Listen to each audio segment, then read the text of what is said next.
નમસ્તે બાળકો, મજામાં ને? તો આપણે દિવાળીમાં તમે બધાએ ખૂબ મજા કરી હશે.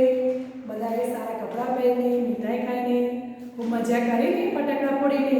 તો હા, તો હવે આપણે અભ્યાસ તરફ જોઈશું.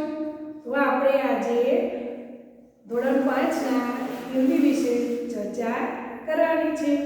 તો આજે આપણે ધોરણ 5માં ચેપ્ટર 9 માં कैसा शोर એટલે કે શું નામ છે પાઠનું? कैसा शोर. એક ચિત્રકથા આપેલી છે, એના ઉપરથી વાર્તા બની છે અને ગુજરાતીમાં શું કહેવાય? કેવો અવાજ. તો આ પાઠ વિશે ચર્ચા કરીશું. તો બધા વિદ્યાર્થી મિત્રો ધ્યાનથી સાંભળશો અને પોતાનું પુસ્તક કાઢીને જોશો. પેજ નંબર છે 63. हिंदीना विषयમાં ચેપ્ટર 9 પેજ નંબર 63. તો બધા વિદ્યાર્થી મિત્રો ધ્યાનથી સાંભળો. તો પહેલા હું તમને શબ્દાર્થ વિશે થોડી સમજણ આપી દઉં, પછી આપણે પાઠ તરફ જઈશું. તો અહીંયા શબ્દાર્થ છે આ રીતના. તો પહેલો છે અનૂઠા. કયો શબ્દ છે? અનૂઠા. એટલે કે ઉત્તમ અને અદ્વિતીય. જ્વર એટલે કે બુખાર, ગુજરાતીમાં એને શું કહીશું? તાવ. કાફી એટલે કે પર્યાપ્ત માત્રામાં. दोपहर એટલે કે મધ્યાહન. આપણે જે બપોર કહીએ છીએ એ લખેલું છે ગુજરાતીમાં બપોર. ફીકી એટલે સારી, એટલે ગુજરાતીમાં શું કહો છો? સ્વાદ વગરનું છે. મમ્મી તમે દાળ ભાત શાક કંઈ બનાવી હોય જેમાં મરચું મીઠું ઓછું હોય તો શું કહેશો? કે આમાં તો કોઈ સ્વાદ નથી. એને શું કહેવાય? ફીકી એટલે કે સારી. સરતાજ એટલે કે સર્વશ્રેષ્ઠ. જે બધામાં ઊંચું હોય એને શું કહેવાય? સર્વશ્રેષ્ઠ એટલે કે સરતાજ. ચાટ એટલે કે ચટપટા વ્યંજન. ચાટ એટલે કે તમે બટાકાની આઈટમો ખાધી હશે, વેફર, આલુ સેવ, જે પણ તમે એને શું કહેવાય? ચાટ એટલે કે ચટપટા વ્યંજન. જે તમે તીખી અને મીઠી ભાવતી હોય એને ચટપટા વ્યંજન કહેવાય. આખરી એટલે અંત. મજેદાર એટલે સ્વાદિષ્ટ. જે તમને સ્વાદવાળું લાગતું હોય તો તમે શું કહો છો? આ કેવી વસ્તુ સરસ છે, કેટલું મજેદાર છે એવું બોલો છો ને? હા, શું કહેવાય? મજેદાર. લિજ્જત એટલે સ્વાદ. શું કહેશો? સ્વાદ. તમે કઈ વસ્તુ તમને સારી લાગી એનો સ્વાદ તો ખૂબ જ સરસ છે. હિન્દીમાં શું કહેશું? લિજ્જત. पुलाव सब्जी और चावल से बना व्यंजन. पुलाव એટલે તમે પુલાવ તો ખાધો જ છે બધાએ. એટલે પુલાવ શાનું બને? પુલાવ ભાત એટલે ચોખા અને બીજી સબ્જી એટલે બીજી શાકભાજી. ધારો કે ગાજર હોય, કોબી હોય, બટાણા હોય, મરચું હોય, એ બધાથી શું બને? પુલાવ. सब्जी और चावल से बना व्यंजन. सब्जी એટલે અહીંયા શાકભાજી અને ચાવલ એટલે ચોખા. હલવા એક પ્રકારની મીઠાઈ. તો તમે બધાએ હલવો ખાધો છે? હા. હલવો કેવો મીઠો લાગે? કેવો લાગે? ગળ્યો લાગે ને? હા. તો એને શું કહેવાય? એક પ્રકારની મીઠાઈ. તમે શાનો શાનો હલવો ખાવ છો? ગાજરનો, દૂધીનો, એ બધાનો શું બને? હલવો. મન ભાવન એટલે મનપસંદ. શું કહેવાય છે? મનપસંદ. તમને કોઈ ખાસ ચીજ, ખાસ વસ્તુ પસંદ હોય એટલે હિન્દીમાં શું કહેવાય? મન ભાવન. તો આ શબ્દાર્થમાં બધા વિદ્યાર્થી મિત્રોને ખબર પડી ગઈ? સરસ. તો હવે બધા વિદ્યાર્થીઓ પોતાનો પાઠ્યપુસ્તકમાં પેજ નંબર 62 કાઢશે અને ધ્યાનથી સાંભળશે. तो कैसा शोर. इस इकाई में संवाद के साथ चित्रों द्वारा सब्जियों का परिचय दिया गया है. इकाई એટલે એકમ. જે આપણે આ પાઠ ચલાવીએ એને શું કહેવાય? એકમમાં થોડાક સંવાદો સાથે સબ્જીઓ કા પરિચય દિયા ગયા है. અમુક સંવાદો આપેલા છે અને એમાં સબ્જીઓનો પરિચય આપવામાં આવ્યો છે. સબ્જીઓ એટલે શાકભાજી.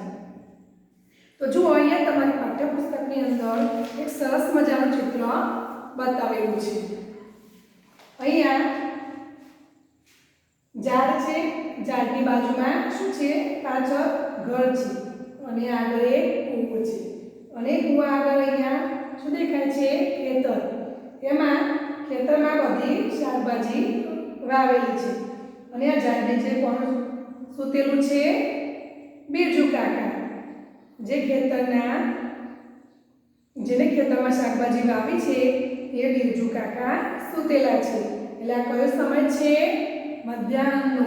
અહીંયા આપણે બતાવવામાં આવ્યું કે બપોર એટલે કે મધ્યાહન। તો આ મધ્યાહનના સમયમાં બિરજુ કાકા એ ઝાડ નીચે, ઝાડની છાયડામાં સૂતેલા છે। એટલે કે આ ખેતરમાં જે શાકભાજી વાવી છે એનો રખવારો પડે છે।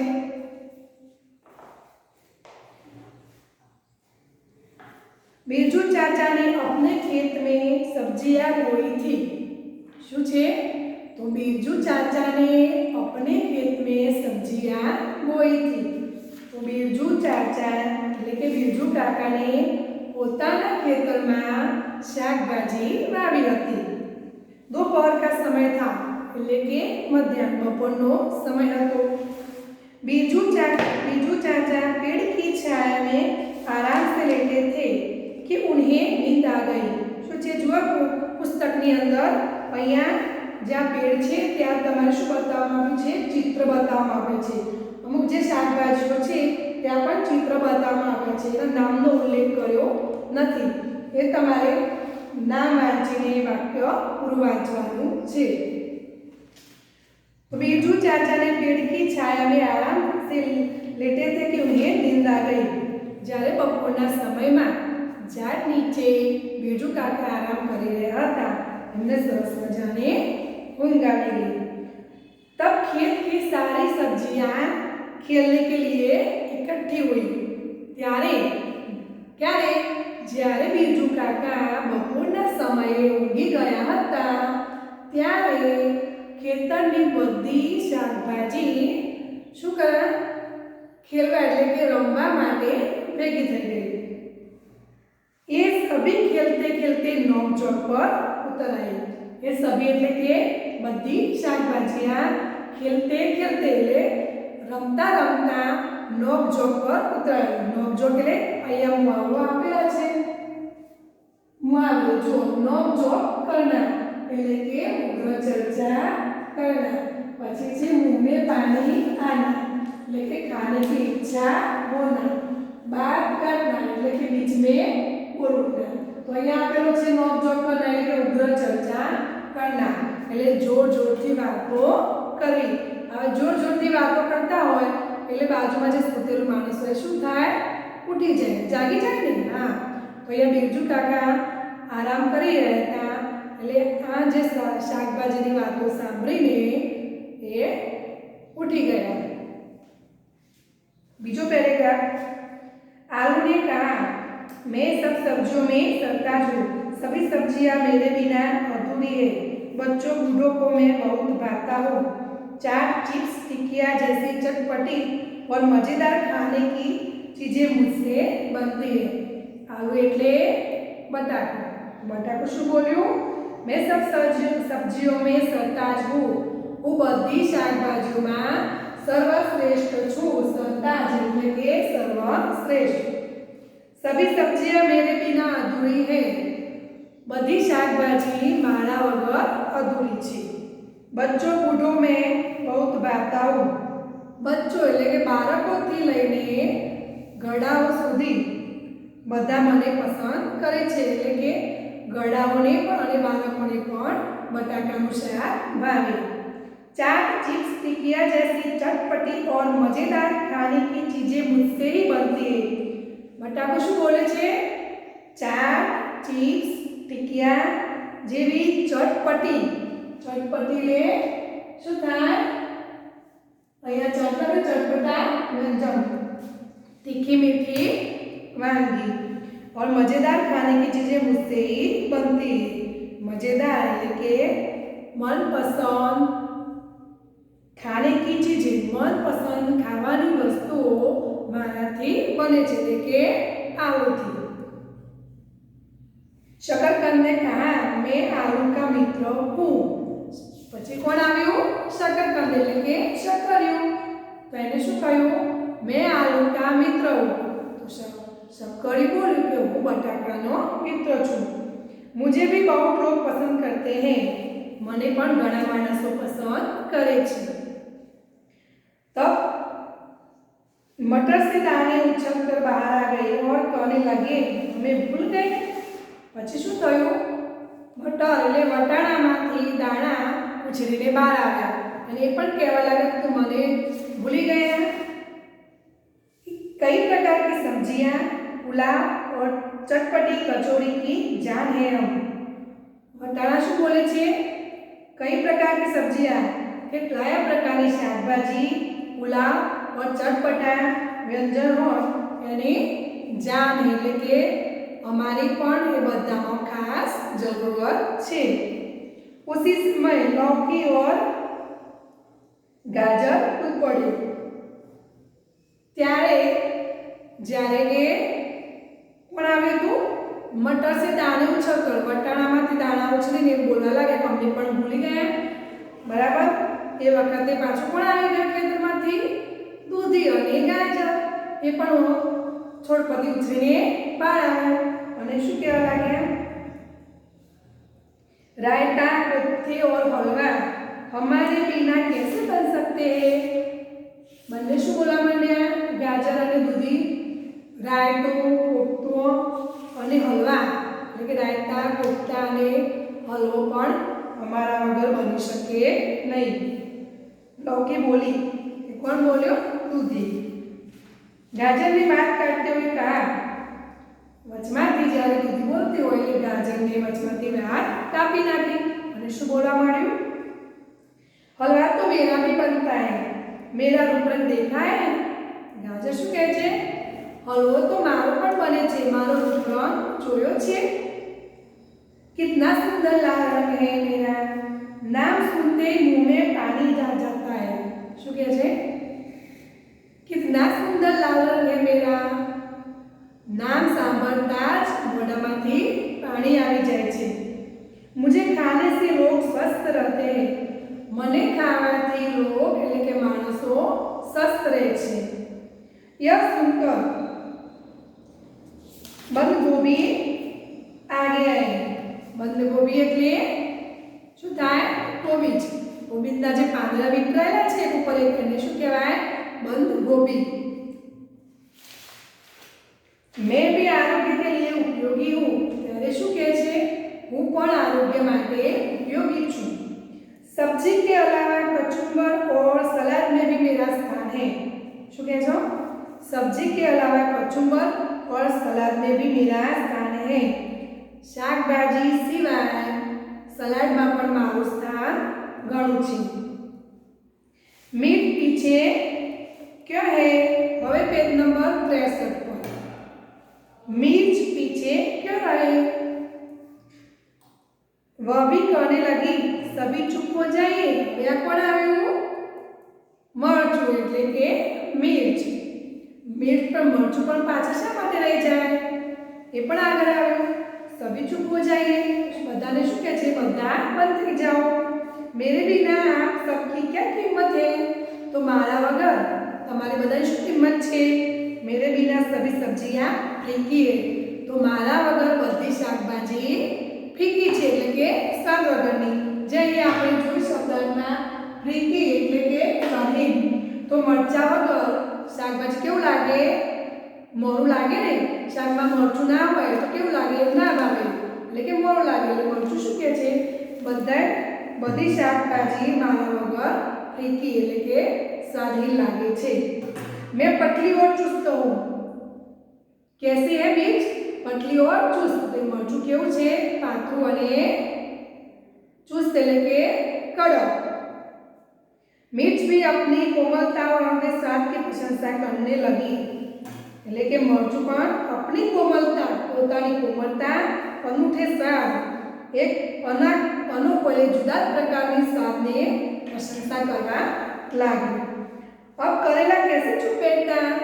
तो જ્યારે આ બધા પોતાના વખાણ कारेलू चुप्पे से ना ये पण बाहर આવ્યું શું કહે છે वह बोलने जा रहा था तो टमाटर ने उसको बीच में ही काट दिया જ્યારે કારેલું બહાર આવ્યું એ જેવું બોલવા જાય છે એવામાં તો ટામેટું બહાર આવી ગયું એટલે ટામેટાને પણ એની વાત કાપી નાખી तेरा नाम सुनते ही बच्चे दूर भागते हैं तो टामेटो बच्चा ये શું બોલે છે तेरा नाम सुनते ही तो बच्चे दूर भागते हैं मेरा खट्टा मीठा साग सबको प्यारा लगता है तो मारो खाटो मीठो साग बधाने मीठो लागे छे ये बात सुनकर करेला चिल्लाया और बोला सिर्फ रूपरंग ही काफी नहीं है શું કહે છે આ ટામેટાની વાત સાંભળીને કારેલું જોરથી ચિલ્લા માર્યોને બોલવા લાગ્યું શું ફક્ત રૂપરંગી કાફી એટલે કે કાફી શું થાય પર્યાપ્ત એટલે કે શું રૂપરંગી पर्याप्त मात्रा में नहीं ज्वर जैसी बीमारियां ठीक करने में लोग मेरा प्रयोग करते हैं खाली रूपरंग જોવાથી વસ્તુનો સ્વાદ અને સુગંધ આવી જતો નથી આના સિવાય તાવ જેવી બીમારીઓમાં પણ મારો स्थान છે એટલે કે જ્વર जैसी बीमारियां को ठीक करने के लिए मेरा प्रयोग होता है કોનો કારેલો विद्यार्थी मित्रों जे कारेलू छे ए ताव जेवी बीमारीओमां पण खूब ज लाभदायी निवडे छे आखिर में कलगीदार बैगन आया आखिर में पछी आ बधानी चर्चा पूरी थई पछी कोण आवे छे कलगीदार बैंगन એટલે કે રીંગણ तो રીંગણના માથા પર શું હોય છે એક કલગીદાર બરાબર ને શું કહેવાય ને कलगीदार बैंगन उसने सभी को शांत करते हुए कहा दोस्त आप सब अपने अपने स्थान पर उपयोगी एवं सही हैं मिलजुल कर रहने में ही हमारी भलाई है तो शू कहे छे जे कलगीदार રીંગણ આવ્યું હોય શું કહે છે બધાને ચૂપ કરી દીધા અને કહે છે કે આપ સબ अपने अपने स्थान पर उपयोगी एवं सही તમે બધા ઝઘડો ન કરશો બધા પોતપોતાના સ્થાન પર ઉપયોગી અને સાચા છે मिलजुल कर रहने में हमारी भलाई है બધા मिलजुल સાથે રહીશું એ જ બધાની ભલાઈ છે એટલે કે બધાની એમાં સારું છે હવે નીચે જુઓ બીટ ગાજર बंदगोभी लौकी और मिर्च को मिलाकर बनाया कचुंबर लिज्जतदार होता है तो आ पदार्थ बनावेलो कचुंबर लिज्जतदार छे એટલે आलू शकरकंद फूलगोभी और मिर्च से बनी सब्जी मन भावन बनती है तो शू कहे छे आलू એટલે बटाका शकरकंद એટલે शक्करिયું फूलगोभी એટલે ફુલાવર और मिर्च એટલે મરચું आ पदार्थથી बनेली શાકભાજી કેવી હોય મનપસંદ અને शक्करिયું गाजर कोबी दूधी અને મરચું આ બધાથી બનાવેલું કચુંબર કેવું હોય લીચેદાર मिर्च धनिया और मिर्च धनिया और अदरक जैसे मसाले रसोई के स्वाद और सुगंध प्रदान करते हैं तो शू कहे छे मरचू दाणा અને આદુ જેવા મસાલા રસોઈમાં શું કરે છે સ્વાદ અને સુગંધ પેદા કરે છે इस तरह एक साथ धूल मिलकर और भी मजेदार ही हो जाते हैं तो शू करे छे आम बधाए धूल मिलकर એટલે કે બધાએ સાથે મળીને રહેશું તો આપણી એટલે કે જે વાનગી અથવા જે સબ્જી હોય એ શું થાય મજેદાર બની જાય इतने में बीजू चाचा जाग उठे जो અહીંયા શું થયું આ બધી જ્યારે બીજુ ચાચા સૂઈ ગયા હોય છે ત્યારે આ બધી શાકભાજી બહાર આવીને વાતો કરવા લાગી અને વાતો કરતા કરતા એકબીજાની ઉતરા ઉતરી પર આવી ગઈ એટલે એકબીજાને વાતો કાપવા લાગી તો આ બધાની વાતો કાપતા વચ્ચે બધાને ચડા ઉતરીમાં ઉગ્ર ચર્ચા થઈ ગઈ એટલે કે આનો અવાજ સાંભળીને બીજુ ચાચા જાગી જાય છે એટલે પછી શું થયું એ ધ્યાનથી જુઓ इतने में बीजू चाचा जाग उठे सभी सब्जियां इधर उधर भागने लगी लौकी करेला और કકડી, બેડો પર જા બેઠી, शकरकंद, आलू, गाजर, बीट जमीन के अंदर घुस गए, भिंडी, मटर, बैगन, टमाटर पौधे की डालियों पर छिप गए। बिरजू चाचा अपने काम में मशहूर हुए। शू थयुं? आ बधानी नोकझोक पर बिरजू चाचा जागी गया અને બધી સબ્જી આવી ઇધર ઉધર ભાગને લાગી, બધી શાકભાજી પોતપોતાના સ્થાને જવા માંડી। તો લૌકી એટલે કે દૂધી, કારેલું અને કાકડી વેલા ઉપર જતી રહી। शकरकंद એટલે શક્કરિયું, આલુ એટલે બટાકા, ગાજર અને બીટ એ કંદમૂળ ક્યાં જતા રહ્યા? જમીનની અંદર। ભીંડા, મટર એટલે વટાણા, બેંગન એટલે રીંગણ, ટમાટર એટલે ટામેટું पौधे की डालियों पर छिप गए। तो बधा झाड़नी डालियों पर छुपाई गया। बिरजू चाचा अपने काम में मशहूर गए। बिरजू चाचा जागता होत ए बधा पोतपोताना स्थाने फरीथी जता रह्या અને बिरजू चाचा એટલે કે बिरजू काका फरीथी પોતાના કામમાં તલ્લીન થઈ ગયા। તો વિદ્યાર્થી મિત્રો આ પાઠની મજા પડી ને? હા, તો હવે આ પાઠનો ભાગ કેસા શો એમાં ભાગ 1 વિશે ચર્ચા કરી। હવે આવો બાકીનો ભાગ 2 માં જોઈશું।